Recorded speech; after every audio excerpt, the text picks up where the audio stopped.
নমস্কার, কেমন আছেন সবাই? আশা করি সবাই ভালো আছে। আমিও খুব ভালো আছি। আমার নতুন আরও একটি ব্লগ নিয়ে চলে আসলাম। আশা করছি পুরো ব্লগটার সঙ্গেই থাকবেন। আর এখন ঘড়ির কাঁটাতে কিন্তু দুপুর 12টা বাজে। আর এখান থেকে ভিডিওটা শুরু করলাম। আশা করছি পুরো ব্লগটার সঙ্গেই থাকবেন, নো স্কিপ করে পুরো ব্লগটা দেখা। মন দিয়ে যদি কাজ করা যায়, সংসারের কাজগুলো কিন্তু 1-1.5 ঘন্টা সময় দিলে কিন্তু সমস্ত কাজগুলাই হয়ে যায়। আর আজকে সকালে আমি কোনো কাজই সেরকম করতে পারি নাই। মেয়েকে নিয়ে স্কুলে গেছিলাম। আর মেয়ের স্কুলে আসছে দাঁতের ডাক্তার। সেই ডাক্তারের জন্য দেখাইতে গেছিলাম। সেইখানে আমার অনেকটা সময় লস হয়ে গেছে।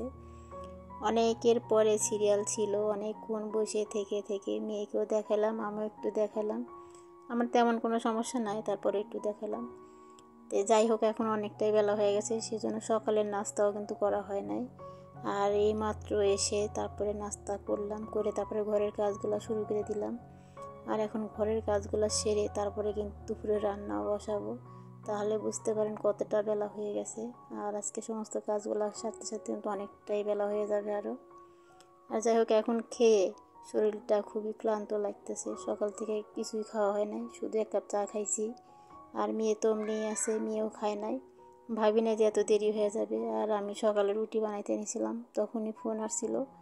আর রুটি কোনো রকম বানিয়ে এমনি ধুয়ে চলে গেছিলাম, খাইতে আর সময় হয় নাই, সেজন্য খাওয়া হয় নাই। আর এখন সমস্ত কিছু মুছে নিচ্ছি, ফার্নিচারগুলো মুছে নিয়ে তারপরে ঘরটাও মুছে নিতে হবে, পূজাও দিতে হবে। সকালে পূজা কিছুই হয় নাই, আমার কোনো কাজই হয়নি সকালকার। আর সকালে আজকে কোনো কাজ হয় নাই, সেটারও কারণ আছে। আর শরীরের মধ্যে অলসতা হয়েছে সেই জন্য। আর আজকে একটু ঘুম থেকে উঠছি দেরি করে। সকালের বাসি কাজগুলো যেগুলো ছিল সেগুলোই সেরে সকালে নাস্তাটা বানিয়ে নিয়েছিলাম। আর মেয়ে গেছিলো কোচিং থেকে এসে খাবে, সেজন্য বানাইছি। আর মেয়ে আর খাইতে পারে নাই, আবার অমনি নিয়ে চলে গেছি। আর সেজন্য খাওয়া দাওয়া রান্না বান্না করছি ঠিকই, কিন্তু খাওয়ার হয় নাই। তো যাই হোক,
সংসারে একটা মানুষ থাকলে কিন্তু অনেকটাই সুবিধা হয়। আর যে কোনো কাজ যদি না করতে পারি, কোনো কারণে যদি কোথাও যেতে হয়, তাহলে না কাজগুলো করতে অনেকটাই চাপ হয়ে যায়। একা হাতে সংসারটা কিন্তু অনেকটাই কষ্ট কাজগুলো করতে। আর 3জন মানুষ আমরা, আর শাশুড়ি মা দিয়ে 4জন। শাশুড়ি মা যখন আসে, শাশুড়ি মা তো সেরকম কোনো কাজ করতে পারে না, অনেকটা বয়স হয়ে গেছে। ওনাকে দিয়ে আমি কোনো কাজ করাইও না। আর একা হাতে কাজ করতে না অনেকটাই দেরি হয়ে যায়। আর দেখা যায় একদিকে গেলে না আর একদিকে অমনি পড়ে থাকে। আর মেয়েটাকেও নিয়ে যেতে হয়, স্কুলে নিয়ে যেতে হয়।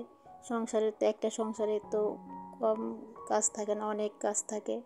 সেই কাজগুলো সব কিছু সামলিয়ে রেখে তারপরে রান্না বান্না, তারপরে মেয়েকেও সামলাইতে হয়। আর আমারও কিছু কাজ আছে, সেগুলো আমি কাজগুলো করি। তাহলে আমার কতটা চাপ হয়ে যায়। আর উনি বাসায়, আমার বর বাসায় না থাকলেও কিন্তু আমি বসে থাকি না, মানে আমার যেগুলো কাজ সেই কাজগুলো আমি সারি। আর সেগুলো কাজ যদি করতে যাই না, আর সংসারে কাজ এরকম পড়ে থাকে, একটা কাজ যদি পড়ে থাকে কেউ তো করার মানুষ নাই, সেই কাজটা আমাকেই করতে হবে। তো আমার ভাব মতো আমি কাজগুলো কিন্তু গুছিয়ে করি। আর আজকে যেহেতু বাইরে যেতে হয়েছিল, অনেকটা সময় ওখানে চলে গেছে, সেজন্য কাজগুলো আমার অমনি পড়ে আছে। আর বাড়ি থেকে এসে আমার মনে হয় অন্ধকার হয়ে গেছে কাজ দেখে, মানে অনেকটাই বেলা হয়ে গেছিলো। সেজন্য আমার বেলা হয়ে গেলে না কাজের মানে টেনশন হয় যে কখন কাজগুলো সারবো। আর তারপরে পূজা দেওয়া আছে সেজন্য। আর সকালে পূজাটা সকালে দিতে পারলে ভালো লাগে। ঠাকুর পূজা সকালে দিলে কিন্তু ভালো হয়। আর সকালের কাজকর্ম কিন্তু অনেকগুলো থাকে, সে বাসি কাজকর্ম থাকে, সেগুলো সেরে যদি চান করে এসে পূজা দিই না, তাহলে দেখা যায় কি সকাল 9টা 9:30টার মতো বেজে গেছে। তখন আর হচ্ছে খাওয়া দাওয়া রান্না বান্না এগুলো কাজগুলো আবার লেট হয়ে যায়, মানে একা হাতে যে কাজ করতে হয় সেজন্য এরকম অবস্থা। আর হচ্ছে একদিকে গেলে আর একদিকে হয় না। আর পূজা যদি একটু দেরি করে করি, মানে ভাবি যে পরে করব, সকালে কাজগুলোকে সেরে নিই, হয়তো আবার লেট হয়ে যায় পূজা দিতে। আর পূজা কিন্তু দেরি করে দিলে কিন্তু ভালো লাগে না, মনের মধ্যে খারাপ লাগে। তাহলে দিয়ে পূজাটা দেওয়াইছি। আর যেহেতু আমার এই কাজগুলো করতে করতে 1-1:30টা বেজে গেছিলো, মেয়েকে স্কুল থেকে এনে খাওয়াইয়ে মেয়েকে বলছি তুমি চান করে তুমি পূজাটা দাও, আর আমি এদিকের কাজগুলো সারি, তারপরে আবার রান্না করতে হবে। তাহলে তো আমার অনেকটাই বেলা হয়ে যাবে। বেলা শেষে পূজা দিতে কিন্তু দেওয়াও লাগে না, আর নিজের কাছেও খারাপ লাগে।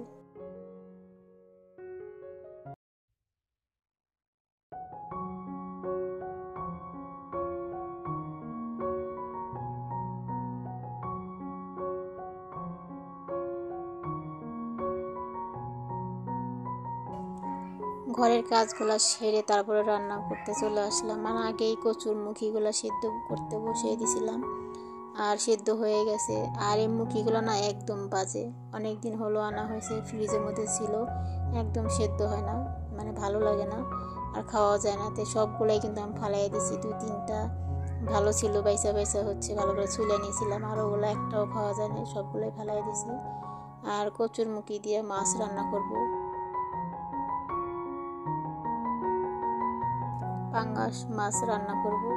আর পাঙ্গাস মাছটা একটু ভুনা ভুনা করে, মানে একটু মাখা মাখা করে রান্না করলে কিন্তু ভালো লাগে পেঁয়াজটা দিয়ে। তো পেঁয়াজ দিয়ে রান্না করব। আর ভাবছিলাম যে মুখি দিয়ে রান্না করবো, কিন্তু মুখি তো আর নাই, মুখি সবগুলো নষ্ট ফেলাই দিলাম। আর এদিকে রান্নাটাও বসাই দিছি, ভাতটা বসাই দিয়ে তারপরে হচ্ছে মুখিগুলো ছুলে নিছি। আর মাছটা দিয়ে ভালো করে মশলাটা কষিয়ে নেব।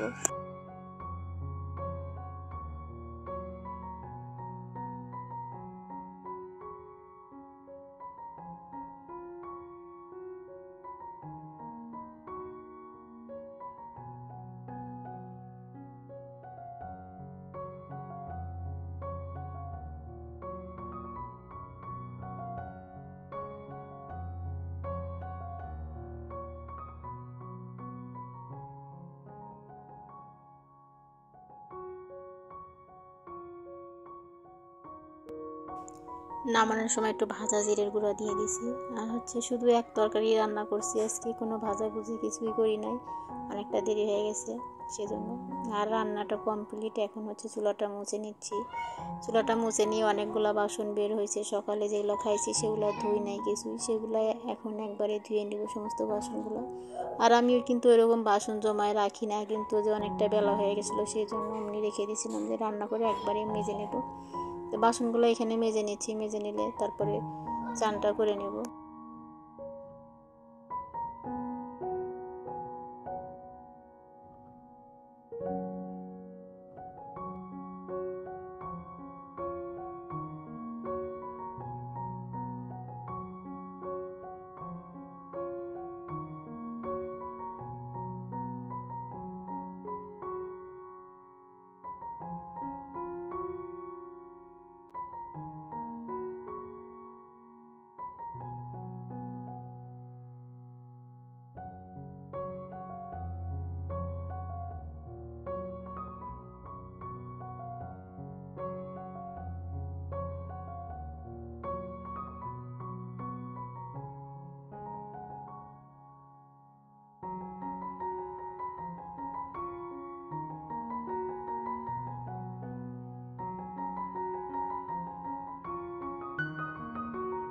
আমাদের এখানে কয়েকদিন হলো যে গরম, মানে প্রচণ্ড গরম, তার মধ্যে আজকে আরও বেশি গরম। আর সারা শরীরটা মনে হচ্ছে যে জ্বালাপোড়া করছে আর মুখটা জ্বলতেছে, এরকম গরম। তো সারাদিন গরমের পরে কিন্তু সন্ধ্যার দিকে সেই বৃষ্টি হয়েছে, সন্ধ্যার দিকে না, বিকালে সন্ধ্যার আগ দিয়ে বৃষ্টি। আর সেরকম কালো হয়ে মানে ঝড়ও হয়েছে হালকা করে। আর সেই বৃষ্টি হওয়াতে রাত্রে একটু কিন্তু ঠান্ডা পড়ে গেছিলো। আর আজকের তরকারির কালারটা কিন্তু অনেকটাই সুন্দর হয়েছে, আর তরকারিটা খুব ভালো হয়েছিল। আর এই পাঙ্গাস মাছটা না আনে না আমাদের বেশি।